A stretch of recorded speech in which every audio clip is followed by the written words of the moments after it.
You're listening to the Spend 10K a Day podcast, brought to you by the performance marketing experts at Mute 6. This is your source for cutting-edge insight into the world of online advertising from the team with more Facebook case studies in 2016 than any other agency on the planet.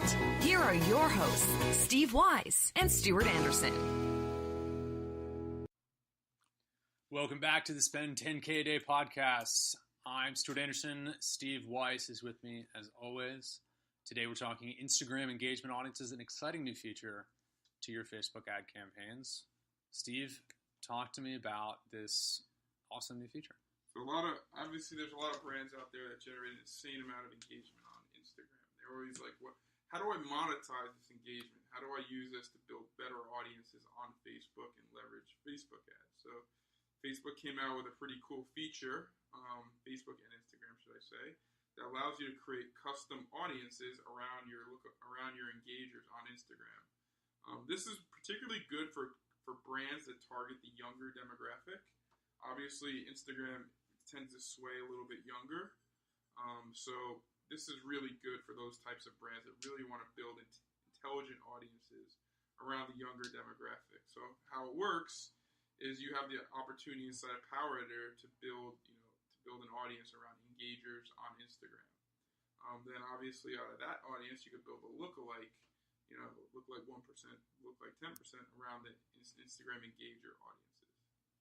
Yeah, it's extremely exciting. So who are the best fits for this type of audience? Are we talking, fashion brands are the ones that really leapt out to me. I think they're the ones that can make best use of it. Are there any other types of companies that you think are really, really good fits for this? It's really interesting. There's a lot of brands that own large Facebook and large Instagram accounts, and they have all this data that they can start monetizing. So I have close friends of mine, and their whole business model is building large Instagram accounts through exchanging posts, through buying posts on big Instagram accounts.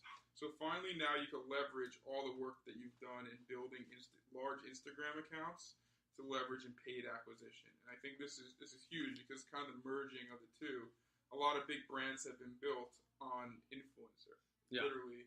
And now Instagram is obviously self-destructing when it comes to organic reach on Instagram. You're going to see very soon that your organic reach is going to go down and down. So this is a new tool that allows Instagram advertisers and Instagram page owners the ability to intelligently create audiences based off their following.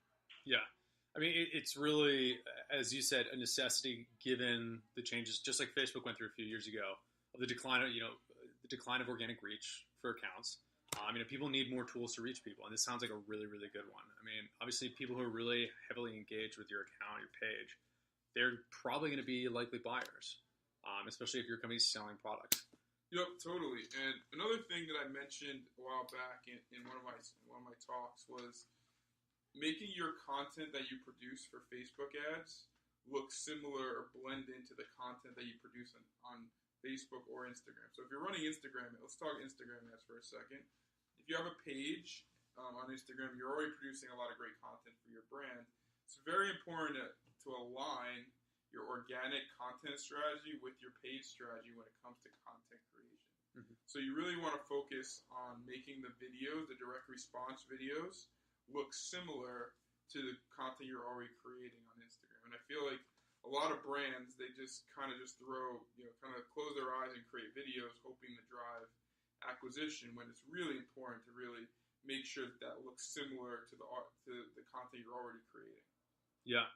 So let's talk strategically about how somebody who's running Facebook ads would use these audiences. Obviously, there's a lot of audience options to choose from, and that's before you even get into making lookalikes off of audiences. Let's say that I'm running a store and I have a strong presence on Facebook, I have a strong presence on Instagram. These Instagram engagement audiences, where am I prioritizing that when I'm testing out new audiences? Well, number one, if you want to reach new users, you might want to exclude all the people who've engaged already on Instagram. That's a very good point. So remember, you can't really exclude before this people who've already engaged on Instagram. Excellent point. Excellent point. Because remember, we all want to do new acquisition. It's always new acquisition, new acquisition, new acquisition. So number one, exclude everyone who's engaged on my page forever. number two, maybe you want to start using this data to build lookalikes off of. Maybe you want to split test lookalikes of Instagram data versus lookalikes off of your Facebook data. You want to see what's more valuable when you're creating organic content. The Facebook, your Facebook fan page or your Instagram page when it comes to direct response. So maybe you run a split test off your lookalikes of your engagements versus your lookalikes of your Facebook fan pages, and then you obviously do your exclusions and you run it and you see which types of audiences get a higher conversion rate. It's an excellent strategy.